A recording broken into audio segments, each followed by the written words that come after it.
નમસ્તે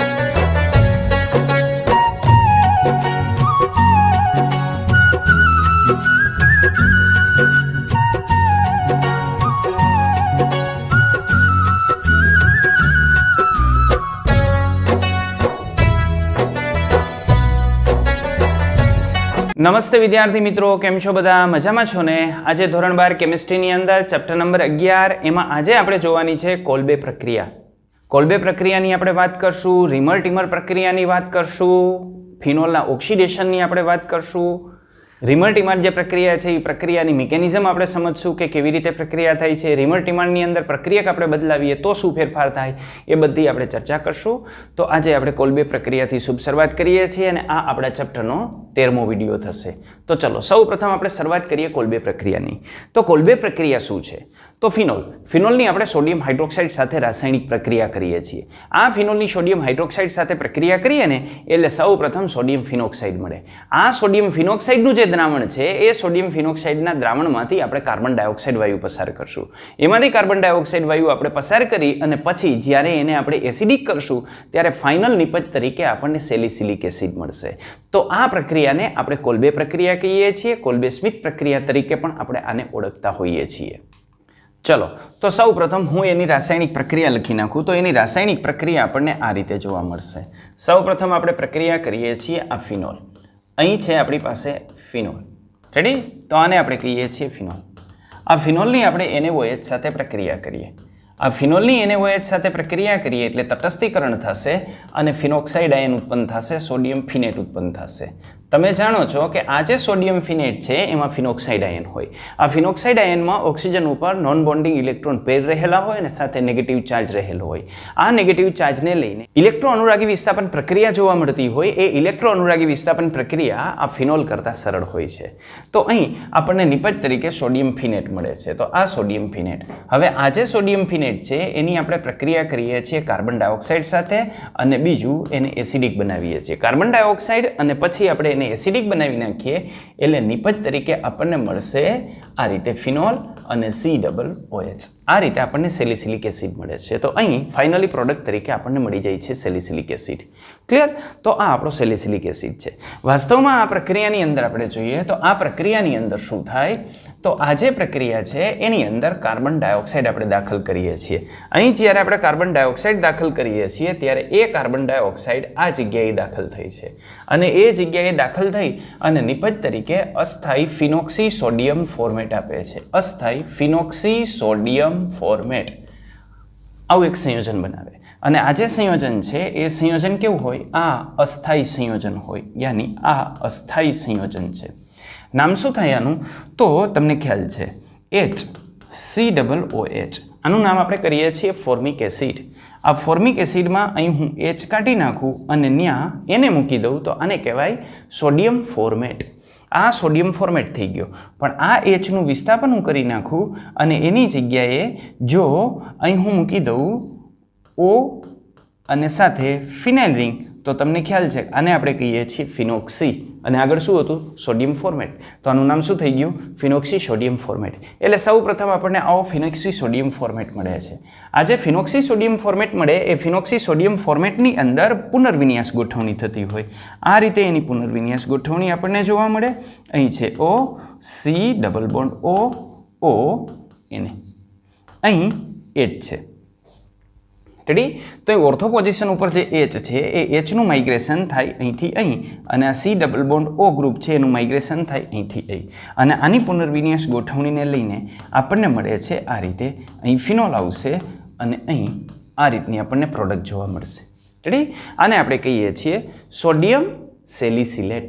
તો આ રીતે આપણને સોડિયમ સેલિસિલેટ મળે અને આ સોડિયમ સેલિસિલેટને આપણે એસિડિક કરીએ એટલે માઇનસ એને પ્લસ થઈ જાય અને નિપજ તરીકે આપણને શું મળશે? તો અહીં નિપજ તરીકે આપણને મળી જશે સેલિસિલિક એસિડ. તો આ રીતે આપણને સેલિસિલિક એસિડ મળતી હોય. સૌ પ્રથમ ફિનોલની આપણે NaOH સાથે પ્રક્રિયા કરીએ એટલે સોડિયમ ફિનોક્સાઇડ મળે. શા માટે પહેલાં NaOH સાથે પ્રક્રિયા કરીએ છીએ? કારણ કે સોડિયમ ફિનોક્સાઇડ બનશે ને એ સોડિયમ ફિનોક્સાઇડની અંદર ઓક્સિજન ઉપર નેગેટિવ ચાર્જ હશે, નોન બોન્ડિંગ ઇલેક્ટ્રોન પેર હશે. એને લઈને આ ફિનોલ કરતાં એની રાસાયણિક પ્રતિક્રિયાત્મકતા વધારે હશે અને આ રાસાયણિક પ્રતિક્રિયાત્મકતા વધારે હશે એટલે કાર્બન ડાયોક્સાઇડ જેવો જે નિર્બળ બેઝ છે, કાર્બન ડાયોક્સાઇડ જેવો નિર્બળ બેઝ એની સાથે એની સરળતાથી પ્રક્રિયા થશે. એ કાર્બન ડાયોક્સાઇડ સાથે એની પ્રક્રિયા થઈ અને સૌ પ્રથમ અસ્થાયી ફિનોક્સી સોડિયમ ફોર્મેટ મળશે. આ અસ્થાયી ફિનોક્સી સોડિયમ ફોર્મેટ એની પુનર્વિન્યાસ ગોઠવણી થશે અને પુનર્વિન્યાસ ગોઠવણીથી આપણને આ વસ્તુ મળશે સોડિયમ સેલિસિલેટ. અને સોડિયમ સેલિસિલેટને આપણે એસિડિક કરશું એટલે નિપજ તરીકે આપણને શું મળી જશે? Salicylic acid. આ રીતની પ્રક્રિયા આપણને આની જોવા મળતી હોય છે. અહીં જે પુનર્વિન્યાસ પ્રક્રિયા થતી હોય છે એ મંદ H2SO4ની હાજરીમાં થતી હોય છે. તો મંદ H2SO4ની હાજરીમાં પુનર્વિન્યાસ પ્રક્રિયા થાય અને પછી એનું એસિડિફિકેશન પણ થઈ જાય. એટલા માટે આપણે આ પ્રક્રિયાની અંદર અહીં કાર્બન ડાયોક્સાઇડ અને અહીં H+ દર્શાવી અને સીધી કઈ પ્રોડક્ટ દર્શાવી દઈએ છીએ? આ પ્રોડક્ટ દર્શાવી દઈએ છીએ. રેડી? ક્લિયર આટલી વસ્તુ? તો આ જે પ્રક્રિયા છે એ પ્રક્રિયાને આપણે કોલ્બે પ્રક્રિયા કહીએ છીએ. તો આ રીતે કોલ્બે પ્રક્રિયાથી શું થાય? તો ફિનોલના ઓર્થો સ્થાનની અંદર આપણે COOH ક્રિયાશીલ સમૂહ દાખલ કરી શકીએ. ક્લિયર? ચલો ટેક્સ્ટ પ્રમાણે આપણે લખાણની વાત કરીએ તો ટેક્સ્ટની અંદર આપણને જે છે આવું આપેલું છે. ટેક્સ્ટના અંદર આપણને આવું આપેલું છે કે સૌ પ્રથમ આ જે ફિનોલ છે એ ફિનોલની આપણે પ્રક્રિયા કરશું. કોની સાથે પ્રક્રિયા કરવાની કીધી? સોડિયમ હાઇડ્રોક્સાઇડ સાથે. એની સાથે પ્રક્રિયા કરીએ એટલે ફિનોક્સાઇડ આયન મળશે. આ ફિનોક્સાઇડ આયન છે એ ફિનોલની સરખામણીમાં ઇલેક્ટ્રો અનુરાગી એરોમેટિક વિસ્થાપન પ્રક્રિયા પ્રત્યે કેવો હોય? વધુ પ્રતિક્રિયાત્મક હોય. શા માટે? કારણ ખબર પડી? શા માટે વધુ પ્રતિક્રિયાત્મક હોય? ખ્યાલ આવ્યો? આથી એ CO2 જેવો જે નિર્બળ ઇલેક્ટ્રો અનુરાગી ઘટક છે એની સાથે પણ સરળતાથી પ્રક્રિયા કરશે અને એ પ્રક્રિયાને અંતે આપણને ઓર્થો હાઇડ્રોક્સી બેન્ઝોઇક એસિડ મુખ્ય પ્રક્રિયા નિપજ તરીકે મળશે. રેડી? કે જેને આપણે સેલિસિલિક એસિડ તરીકે ઓળખીએ છીએ. એનું રિએક્શન આપણે જોવું હોય તો રિએક્શન આપણે આ રીતે જોઈ શકીએ. આ સૌ પ્રથમ ફિનોલ છે. ફિનોલની આપણે NaOH સાથે પ્રક્રિયા કરીએ એટલે થઈ ગયું સોડિયમ ફિનોક્સાઇડ. સોડિયમ ફિનોક્સાઇડની આપણે પ્રક્રિયા કરીએ છીએ કાર્બન ડાયોક્સાઇડ અને બીજા તબક્કાની અંદર આપણે લઈ લઈએ છીએ H+. તો કાર્બન ડાયોક્સાઇડ અને H+ સાથે પ્રક્રિયા કરીએ એટલે આપણને મળશે સેલિસિલિક એસિડ કે જેનું નામ આપણે આપીએ છીએ 2-હાઇડ્રોક્સી બેન્ઝોઇક એસિડ. આનું IUPAC નામ આપણે આમ પણ આપી શકીએ 2-હાઇડ્રોક્સી બેન્ઝીન કાર્બોક્સિલિક એસિડ. રેડી? તો આ સેલિસિલિક એસિડ ભાઈ. જેના પછી આપણને જે આપેલી છે એ પ્રક્રિયાનું નામ છે રિમર-ટીમાન પ્રક્રિયા. તો રિમર-ટીમાન પ્રક્રિયાની અંદર શું હોય? તો રિમર-ટીમાન પ્રક્રિયા એ ફિનોલની અંદર ઓર્થો પોઝિશનની અંદર આલ્ડીહાઇડ ક્રિયાશીલ સમૂહ દાખલ કરવા માટે આપણે આ પ્રક્રિયાનો ઉપયોગ કરીએ છીએ. કોલ્બે પ્રક્રિયામાં શું થાય? ઓર્થો પોઝિશન ઉપર COOH ફંક્શનલ ગ્રુપ દાખલ થાય. જ્યારે આની અંદર શું થશે? તો આની અંદર ઓર્થો પોઝિશનની અંદર CHO ફંક્શનલ ગ્રુપ દાખલ થશે. આ પ્રક્રિયાને આપણે રિમર-ટીમાન પ્રક્રિયા તરીકે ઓળખીએ છીએ. આ પ્રક્રિયાની અંદર ફિનોલ છે એ ફિનોલની આપણે સોડિયમ હાઇડ્રોક્સાઇડ અને ક્લોરોફોર્મની સાથે એની પ્રક્રિયા કરશું. એને 60 ડિગ્રી સેન્ટીગ્રેડ તાપમાને આપણે એની હાજરીમાં ગરમ કરીએ એટલે ફિનાઇલ રિંગ છે એના ઓર્થો પોઝિશનની અંદર CHO સમૂહ દાખલ થઈ જાય અને CHO સમૂહ દાખલ થઈ અને નિપજ તરીકે આપણને સેલિસાલ્ડીહાઇડ મળે. આ જે પ્રક્રિયા છે એ પ્રક્રિયાને આપણે રિમર-ટીમાન પ્રક્રિયા તરીકે ઓળખીએ છીએ. આ રિમર-ટીમાન પ્રક્રિયાની અંદર મધ્યવર્તી વિસ્થાપિત બેન્ઝાઇલ ક્લોરાઇડ બનતો હોય. મધ્યવર્તી વિસ્થાપિત બેન્ઝાઇલ ક્લોરાઇડ. આ વિસ્થાપિત બેન્ઝાઇલ ક્લોરાઇડની આપણે આલ્કલી યાની બેઝની હાજરીમાં પ્રક્રિયા કરી નાખીએ એટલે હેલોજન દૂર થઈ અને ત્યાં OH ફંક્શનલ ગ્રુપ આવશે અને OH ફંક્શનલ ગ્રુપ એક કાર્બન ઉપર 2 શક્ય નથી એટલે ત્યાંથી પાણીનો અણુ દૂર થઈ અને આલ્ડીહાઇડ આવશે યાની સેલિસાલ્ડીહાઇડમાં રૂપાંતરિત થશે. ચાલો આપણે એનું રિએક્શન જોઈએ તો એનું રિએક્શન આપણે આ રીતે લખી શકીએ. આ છે એનું રિએક્શન. સૌ પ્રથમ ફિનોલની આપણે પ્રક્રિયા કરીએ છીએ ક્લોરોફોર્મ અને જલીય NaOH સાથે આપણે એની પ્રક્રિયા કરીએ. જલીય NaOH સાથે આપણે પ્રક્રિયા કરીએ એટલે નિપજ તરીકે મધ્યવર્તી સંયોજન આપણને મળશે. આ જે મધ્યવર્તી સંયોજન મળે છે એની પુનઃ આપણે NaOH સાથે પ્રક્રિયા કરીએ. પુનઃ NaOH સાથે પ્રક્રિયા કરીએ એટલે આલ્ડીહાઇડ ફંક્શનલ ગ્રુપ આવી જાય અને એને પાછું એસિડિક કરી નાખીએ એટલે આ સોડિયમ ફિનેટ છે એની જગ્યાએ આપણને મળી જાય સેલિસાલ્ડીહાઇડ. આ રિએક્શનને આપણે રિમર-ટીમાન પ્રક્રિયા કહેતા હોઈએ છીએ. વાસ્તવમાં આ રિમર-ટીમાન પ્રક્રિયા કેવી રીતે થતી હોય છે? તો ચાલો વાસ્તવમાં આ રિમર-ટીમાન પ્રક્રિયાનો આપણે અભ્યાસ કરીએ. આ કેવી રીતના થતી હોય છે? તો અહીં જે રિમર-ટીમાન પ્રક્રિયા છે એ પ્રક્રિયાની શરૂઆત થાય છે CH3Cl ક્લોરોફોર્મ. તો આપણે શરૂઆત કરીએ ક્લોરોફોર્મથી. તો આપણી પાસે છે ક્લોરોફોર્મ CHCl3 અને એની સાથે આપણે લઈએ છીએ NaOH યાની OH-. આની હાજરીમાં આપણે પ્રક્રિયા કરીએ એટલે સૌ પ્રથમ આપણને મળશે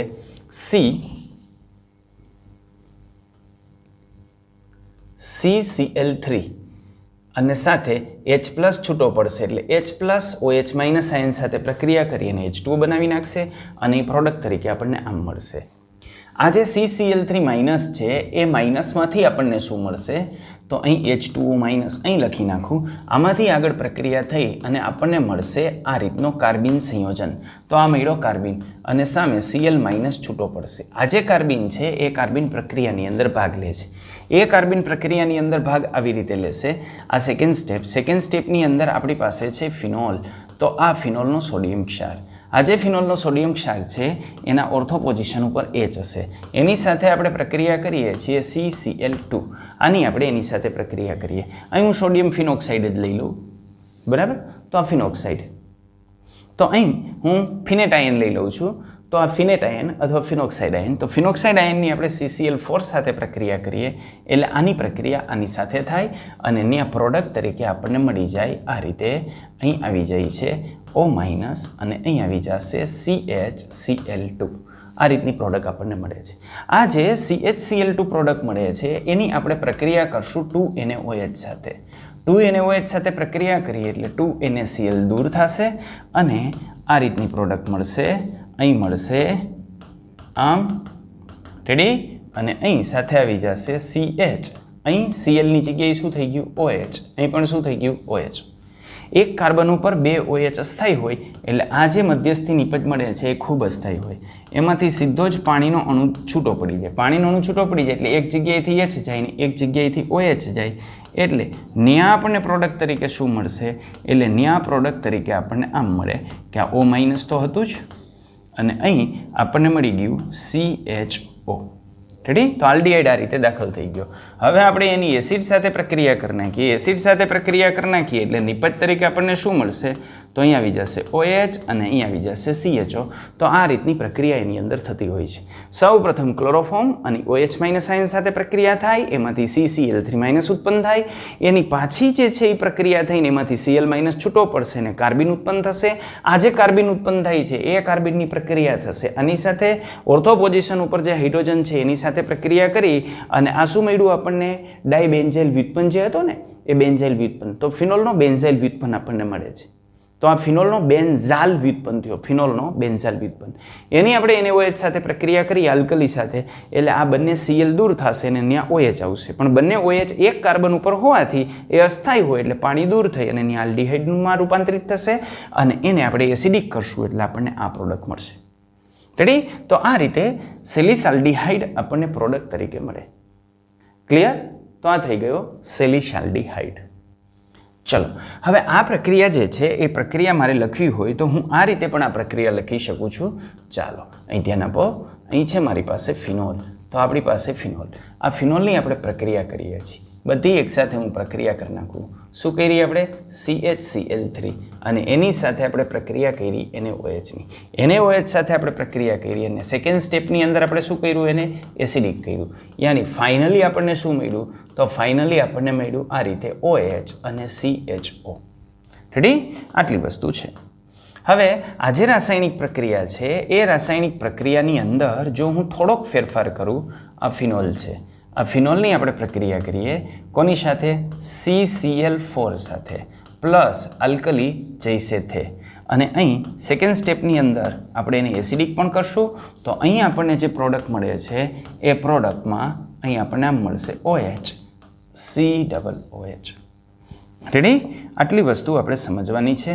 અહીં આપણે લીધેલો છે CCl4 અને જો CCl4 લઈ લઈએ તો અહીં શું જમા થઈ જાય? COOH. ક્લોરોફોર્મ લઈએ તો ઓર્થોસ્થાન ઉપર શું આવશે? આલ્ડીહાઇડ. પણ જો એ ક્લોરોફોર્મની જગ્યાએ આપણે કાર્બન ટેટ્રાક્લોરાઇડનો ઉપયોગ કરીએ તો આ સેમ રિએક્શનની અંદર આપણને પ્રોડક્ટ તરીકે શું મળે? તો પ્રોડક્ટ તરીકે આપણને સેલિસિલિક એસિડ મળશે. આ પ્રક્રિયાને આપણે રિમર્ટીમાન પ્રક્રિયા કહીએ છીએ અને આ પ્રક્રિયા 60 ડિગ્રી સેન્ટીગ્રેડ તાપમાને થતી હોય છે. ઓકે? આની પ્રક્રિયા લખી શકો તમે? સેમ 3 Cl આવશે. પહેલાં 2 Cl અને એક હાઇડ્રોજન હતા, એની જગ્યામાં 3 Cl આવશે. પછી 3 Clનું આપણે NaOH જોડે જલ વિભાજન કરશું તો એ જલ વિભાજનના કેસની અંદર એક કાર્બન ઉપર 3 OH આવશે અને એક કાર્બન ઉપર 3 OH હોય તો પાણીનો એક મોલેક્યુલ દૂર થઈ અને એમાંથી કાર્બોક્સિલિક એસિડ બનશે. ઓકે? તો આ થઈ રિમર્ટીમાન પ્રક્રિયા. રેડી? બીજી રીતે આપણે લખવી હોય તો અહીં આની જગ્યાએ આપણે શું લખવાનું છે? આની જગ્યાએ આ જે છે એની જગ્યાએ CCl4 આપણે રાખી દઈએ. એટલે અહીં આની જગ્યાએ શું આવી જાય? CH નીકળી જાય. Hની જગ્યાએ Cl3 આવી જાય. આમ જોડાઈ જાય. રેડી? અહીંની જે પ્રોડક્ટ છે એ પ્રોડક્ટ આપણને આમ મળી જાય. આની પછી આપણે NaOH સાથે પ્રક્રિયા કરીએ અને NaOH સાથે એટલે 3 મોલ NaOH સાથે પ્રક્રિયા થાય. 3 મોલ NaOH સાથે પ્રક્રિયા થઈ અને માઇનસ થઈ જાય H2O અને નિપજ તરીકે આપણને શું મળે? તો નિપજ તરીકે અહીં O માઇનસ અને અહીં આવી જાય COOH. રેડી? અને પછી એસિડિક કરી નાખો એટલે સેલિસિલિક એસિડ મળી જાય. આ રીતની પ્રક્રિયા હોય. ચાલો એની આગળ આપણે વધીએ તો એની આગળ આપણને આપેલી છે પ્રક્રિયા છે એ પ્રક્રિયા છે ફિનોલની ઝિંક ડસ્ટ સાથે પ્રક્રિયા. આ પ્રક્રિયા ખૂબ અગત્યની પ્રક્રિયા છે. અલબત્ત આ પ્રક્રિયાનો આપણે અભ્યાસ પણ કરી ગયા છીએ. ફિનોલની ઝિંક ડસ્ટ સાથે આપણે પ્રક્રિયા કરીએ તો નિપજ તરીકે આપણને બેન્ઝીન મળે અને આ પ્રક્રિયા દરમિયાન ઝિંક ઓક્સાઇડ છૂટું પડતું હોય આ રીતની પ્રક્રિયા થતી હોય. આ ફિનોલ છે. ફિનોલની ઝિંક સાથે પ્રક્રિયા કરીએ ઝિંક ડસ્ટ સાથે આને ગરમ કરશું. એને ગરમ કરીએ એટલે ફાઇનલી પ્રોડક્ટ તરીકે આપણને મળશે બેન્ઝીન. બેન્ઝીનમાં હાઇડ્રોજન તો હોય જ હો, બધી જગ્યાએ હોય ને હાઇડ્રોજન. તો આ ઝિંક એની અંદર આ જે ઓક્સિજન છે એ ઓક્સિજન આની અંદર એડ થાય. ઝિંક ઓક્સિજન સ્વીકારે છે એટલે ઝિંકનું ઓક્સિડેશન થાય છે પણ ફિનોલનું શું થાય છે? રિડક્શન. એટલે આપણે આને ફિનોલના રિડક્શનની પ્રક્રિયા પણ કહીએ છીએ. આ પ્રક્રિયા આપણા માટે ખૂબ અગત્યની છે. અગત્યની એટલા માટે છે કે આ પ્રક્રિયાની અંદર આપણે મેળવીએ છીએ બેન્ઝીન, ફિનોલમાંથી બેન્ઝીન. એટલે કોઈ પણ જગ્યાએ ફિનોલિક OH સમૂહ આપણે દૂર કરવો હોય ને તો એ ફિનોલિક OH દૂર કરવા માટે આપણે આનો ઉપયોગ કરી શકીએ. રેડી?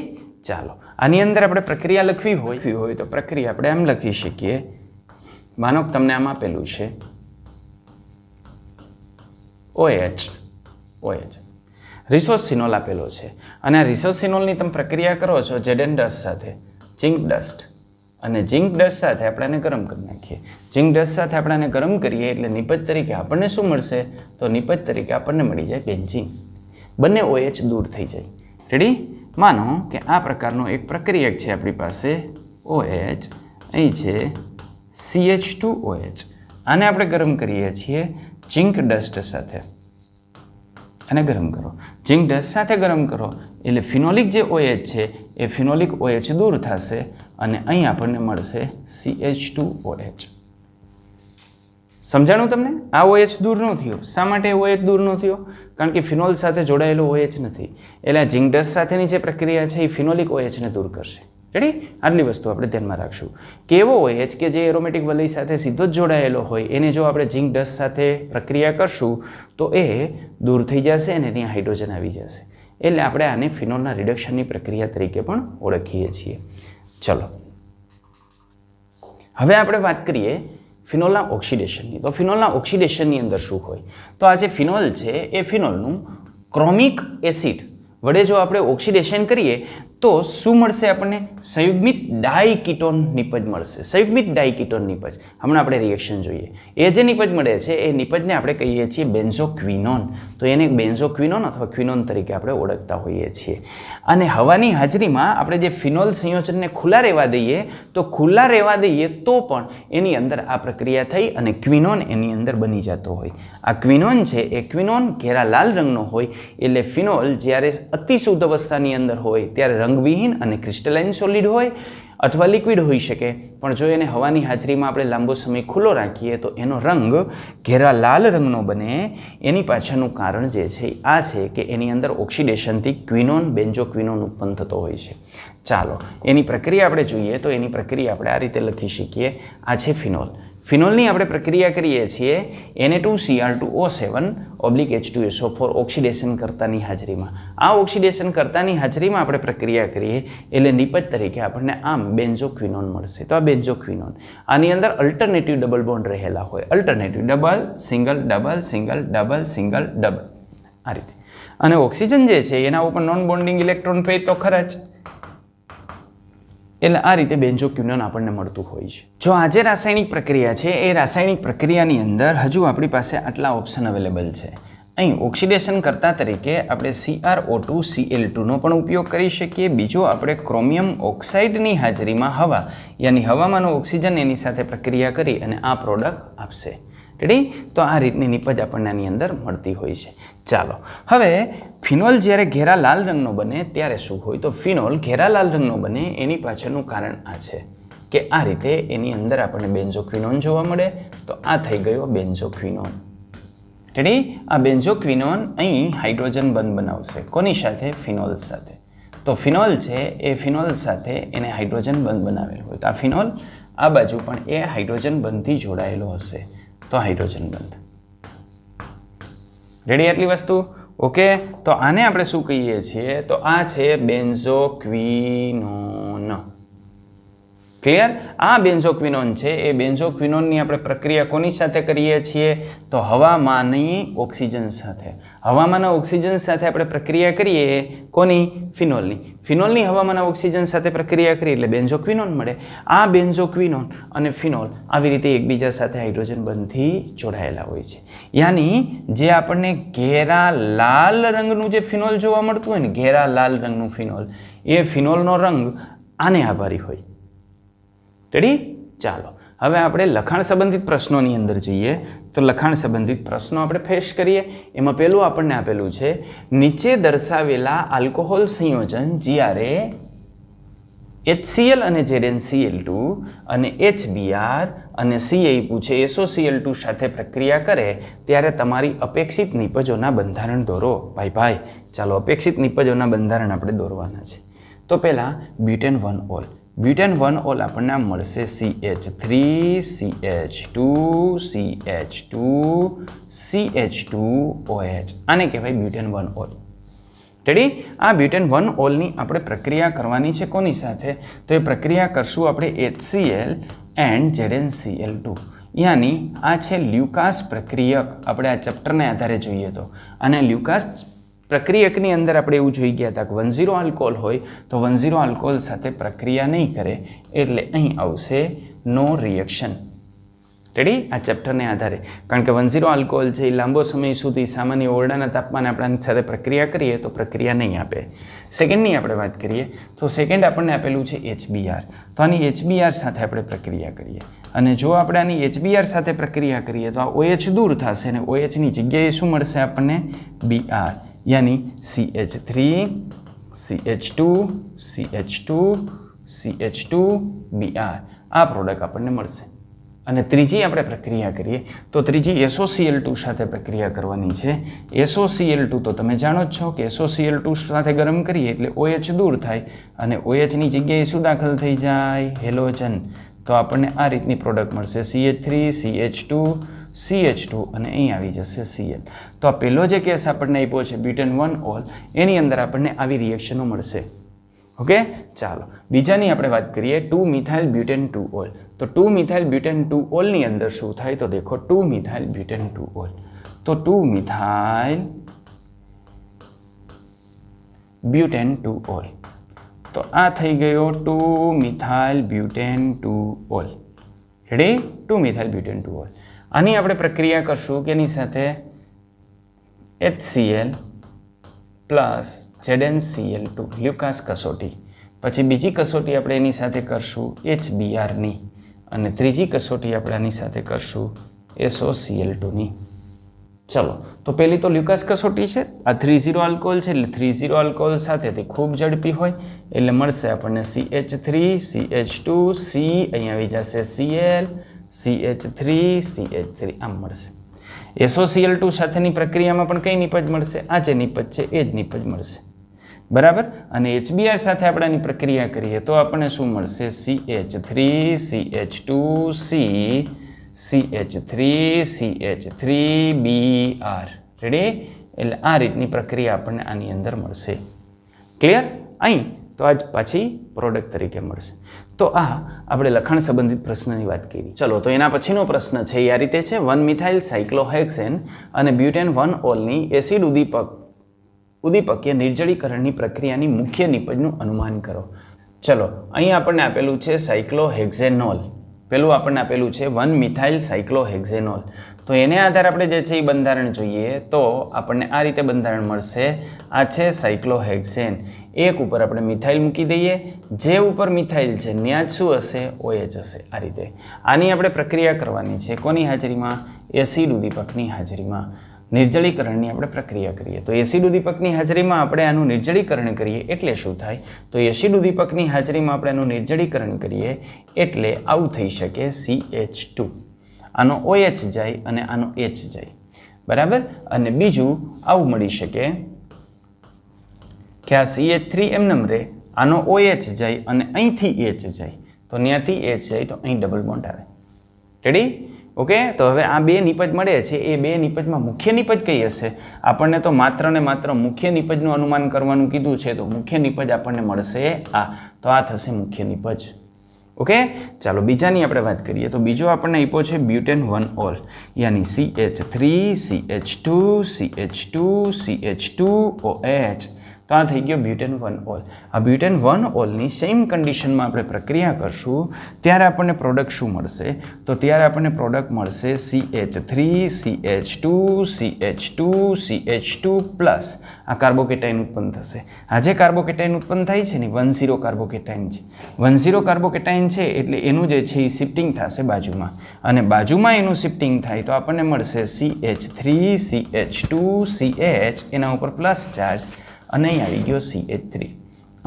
અને આમાંથી હવે શેનું નિર્માણ થશે? આલ્કીનનું, યાની CH3CH ડબલ બોન્ડ CH3. આ રીતની પ્રોડક્ટ આપણને મળશે. તો આ પ્રોડક્ટ મળે કે જેને આપણે કહીએ છીએ બ્યુટ-2-ઇન. રેડી?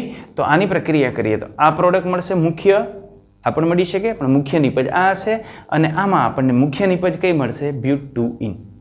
રેડી? કારણ કે કાર્બોકેટાયનની હાજરીમાં પ્રક્રિયા થશે, કારણ કે અહીં આપણને જે માધ્યમ આપ્યું છે એ એસિડ ઉદ્દીપકની હાજરીમાં આપણે પ્રક્રિયા કરવાની છે, એટલે કાર્બોકેટાયનની અંદર રીઅરેન્જમેન્ટ થશે, એટલે જે કાર્બોકેટાયન વધારે સ્થાયી હશે ને એ પ્રકારની નિપજ આપણને મળશે. ચાલો એના પછી આગળ વધીએ. તો એના પછી આપણને આપ્યું છે ફિનોલ કરતાં ઓર્થો અને પેરાનાઇટ્રોફિનોલ સંયોજનો વધુ એસિડિક છે. તેમના અનુવર્તી ફિનોક્સાઇડ આયનના સંસ્પદનીય બંધારણ દોરો. તો આપણે માત્ર એના સંસ્પદનીય બંધારણ દોરવાના છે. તો ફિનોક્સાઇડ આયનના સંસ્પદનીય બંધારણ દોરીએ. ચાલો હું ફિનોક્સાઇડ આયનના સંસ્પદનીય બંધારણ દોરું છું. તો આ ફિનોક્સાઇડ આયનના સંસ્પદનીય બંધારણ.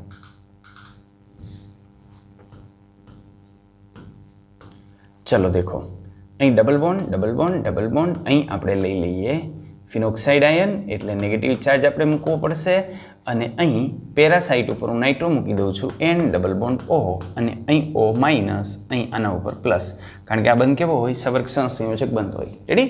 તો આ રીતનું બંધારણ હોય. યાની આમાં બે નેગેટિવ ચાર્જ છે અને એક પોઝિટિવ ચાર્જ છે, યાની ઓલ ઓવર આની અંદર એક નેગેટિવ ચાર્જ વધે છે. તો સૌ પ્રથમ શું થાય? તો સૌ પ્રથમ આ જે બંધમાંના ઇલેક્ટ્રોન, આના નોન બોન્ડિંગ ઇલેક્ટ્રોન પેર છે એ અહીં બંધની અંદર ભાગ લે. જો એ નોન બોન્ડિંગ ઇલેક્ટ્રોન પેર ન્યા બંધની અંદર ભાગ લે તો પરિસ્થિતિ કંઈક બદલાઈ જાય. શું પરિસ્થિતિ થાય? તો ન્યા પરિસ્થિતિ આવી થઈ જાય કે આ અહીંયા ડબલ બોન્ડ બનાવી નાખો, આમ ડબલ બોન્ડ બનાવી નાખો, તો એ ડબલ બોન્ડને લઈને શું થશે? તો આ બંધમાંનો એક ઇલેક્ટ્રોન આ કાર્બન ઉપર શિફ્ટ થશે, એટલે ઓક્સિજન ઉપર જે નેગેટિવ ચાર્જ હતો એ દૂર થશે, યાની ઓક્સિજન તટસ્થ થઈ જશે. પણ ત્યાં ડબલ બોન્ડ આવશે તો ઓલરેડી તમે બંધની સંખ્યા અત્યારે ગણો, 1 2 3 ને 4, 4 બંધ તો છે. અને જો હવે એક વધારાનો બંધ બને તો કાર્બનના 5 બંધ થઈ જાય. કાર્બનના 5 બંધ શક્ય ન હોય, આ 5 બંધ શક્ય ન હોય, એટલે આ જે બંધ છે એના ઇલેક્ટ્રોનનું શિફ્ટિંગ અહીં થાય, એટલે અહીં ઇલેક્ટ્રોન આવ્યા નેગેટિવ ચાર્જ સાથે, અને બાકીના જે બંધ હતા એ જઈશે તે, એટલે આમ આપણને બંધારણ મળે. રેડી? હવે આ જે બંધારણ છે એ બંધારણની અંદર આગળ આપણે શિફ્ટિંગ કરીએ. આ જે ઇલેક્ટ્રોન છે એ ઇલેક્ટ્રોન અહીં ડબલ બોન્ડ બનાવે તો આના ઇલેક્ટ્રોનનું શિફ્ટિંગ ક્યાં થાય? ન્યા. અને જો એ રીતે આપણે શિફ્ટિંગ એનું કરીએ તો એનું નવું સંસ્પદનીય બંધારણ આપણને આમ મળશે. ડબલ બોન્ડ ઓક્સિજન એ તો તટસ્થ જ હતો, અહીં ડબલ બોન્ડ આવી જશે, અહીં ડબલ બોન્ડ હતો, અહીં નેગેટિવ ચાર્જ આવી જશે, અહીં N, આના ઉપર positive charge, double bond oxygen, અને અહીં નેગેટિવ ચાર્જ ઓક્સિજન. આ રીતે. રેડી? હવે આ રીતનું બંધારણ આપણને આની અંદર જોવા મળે છે. હવે આ જે બંધારણ છે એ બંધારણમાં આ નેગેટિવ ચાર્જ સાથે બે બાજુ આપણે જે છે એ જઈ શકીએ. આ નેગેટિવ ચાર્જના ઇલેક્ટ્રોનનું જો શિફ્ટિંગ આપણે અહીંથી અહીં કરીએ, માનો કે આ જે નેગેટિવ ચાર્જ છે એ નેગેટિવ ચાર્જનું શિફ્ટિંગ આપણે અહીંથી અહીં કરીએ છીએ, તો આ બંધનું શિફ્ટિંગ અહીંથી અહીં થઈ છે. રેડી? એટલે એક ઓપ્શન આપણી પાસે આવો અવેલેબલ છે, અને એ ઓપ્શનને આપણે ફોલો કરીએ તો આપણને શું મળશે? આમ મળશે ડબલ બોન્ડ ઓક્સિજન, અહીં ડબલ બોન્ડ હતો, અહીં ડબલ બોન્ડ આવશે, અહીં નેગેટિવ ચાર્જ આવશે, અહીં જઈશે તે N, ડબલ બોન્ડ O, અને અહીં O, અહીં માઇનસ, અને અહીં પ્લસ. આ રીતે. રેડી? તો આ રીતનું આપણને આની અંદર જોવા મળશે. તો આમ થયું. ક્લિયર આટલી વસ્તુ? ઓકે? રેડી? ચાલો. હવે અહીંથી બીજો એક ઓપ્શન આપણી પાસે એવો અવેલેબલ હતો કે જો આપણે આમ કર્યું હોય તો આ જે બોન્ડના ઇલેક્ટ્રોન છે એનું શિફ્ટિંગ અહીં થયું હોય તો નાઇટ્રોજનની ઓલરેડી 4 સંયોજકતા છે. નાઇટ્રોજન 5 સંયોજકતા બનાવી શકે નહીં. તો 4 સંયોજકતામાંથી 1 સંયોજકતા એની ઘટે તો અહીં આપણને આ પ્રકારનું રેઝોનિંગ સ્ટ્રક્ચર આપણને જોવા મળે. આમ થશે. અહીં આવી જશે ડબલ બોન્ડ ઓક્સિજન, એ તો હતું જ. અહીં ડબલ બોન્ડ, અહીં ડબલ બોન્ડ, અહીં આવી જશે નાઇટ્રોજન, અહીં આવી જશે ડબલ બોન્ડ, અહીં આવી જશે સિંગલ બોન્ડ, અહીં સિંગલ બોન્ડ. આના ઉપર નેગેટિવ ચાર્જ અને આના ઉપર નેગેટિવ ચાર્જ. આ નાઇટ્રોજનની 4 સંયોજકતા એટલે એના ઉપર પોઝિટિવ ચાર્જ. રેડી? આવું બનશે. અને અહીંથી આ બંધારણમાંથી પાછું શું થાય? આમાંથી અહીં જશે અને આ અહીં જશે એટલે પાછું કેવું બંધારણ મળે ત્યાંથી? તો હવે ત્યાંથી જે બંધારણ મળશે એ આ પ્રકારનું મળશે. અહીં સિંગલ બોન્ડ થઈ જશે, અહીં નેગેટિવ ચાર્જ આવી જશે, અહીં ડબલ, અહીં ડબલ, અહીં ડબલ અને અહીં નાઇટ્રો ફંક્શનલ ગ્રુપ. રેડી? આ બધા બંધારણની અંદર તમે જુઓ ને તો બધા બંધારણની અંદર આપણને જે ચાર્જ જોવા મળે છે ને -1 જોવા મળે છે. રેડી? તો આ પ્રકારના રેઝોનિંગ સ્ટ્રક્ચર આપણને જોવા મળે. ક્લિયર? તો અહીં તમે જોઈ શકો છો કે પેરા પોઝિશનની અંદર જો નાઇટ્રો મૂકેલો હોય તો આ પેરા પોઝિશનની અંદર મૂકેલો જે નાઇટ્રો છે એ નાઇટ્રો શું કરશે? આ બંધની અંદર આ જે રેઝોનિંગ સ્ટ્રક્ચરની અંદર જે ઓક્સિજન ઉપર રહેલો જે નેગેટિવ ચાર્જ છે, ઓક્સિજન ઉપર રહેલો નેગેટિવ ચાર્જ એનું વિસ્થાનીકરણ વધારશે. વધારે સરળતાથી એનું વિસ્થાનીકરણ થશે. ડીલોકોલાઇઝેશન સરળતાથી થશે. અને જો ડીલોકોલાઇઝેશન આવી રીતે સરળતાથી કરે તો શું થાય? તો આપણે કહી શકીએ કે આની સ્ટેબિલિટી વધારે હોય અને આની સ્ટેબિલિટી વધારે હોય તો ફિનોલ કરતાં પેરાનાઇટ્રોફિનોલનો એસિડિક ગુણધર્મ વધારે હોય. ઓકે, હવે આ જે પેરા પોઝિશન ઉપર આપણે ગોઠવું છે એ સેમ તમે ઓર્થો પોઝિશન ઉપર ગોઠવી દો એટલે આવી જ રીતના રેઝોનિંગ સ્ટ્રક્ચર તમને મળી જાય. મળી જશે ને? ઓકે, ચાલો એની આગળ આપણે વધીએ. તો અહીં આપણને પૂછ્યું છે નીચે દર્શાવેલી પ્રક્રિયાઓમાં સમાવિષ્ટ સમીકરણો લખો. એમાં એક આપણને આપેલી છે રિમલ્ટીમાન પ્રક્રિયા અને બીજી આપેલી છે કોલ્બે પ્રક્રિયા, જેના સમીકરણ તમે જાણો છો. ઓકે, તો આજના વિડીયોની અંદર આટલું જ. વધુ આપણે આના પછીના વિડીયોની અંદર જોશું. ત્યાં સુધી બધાને ટાટા બાય બાય, આવજો.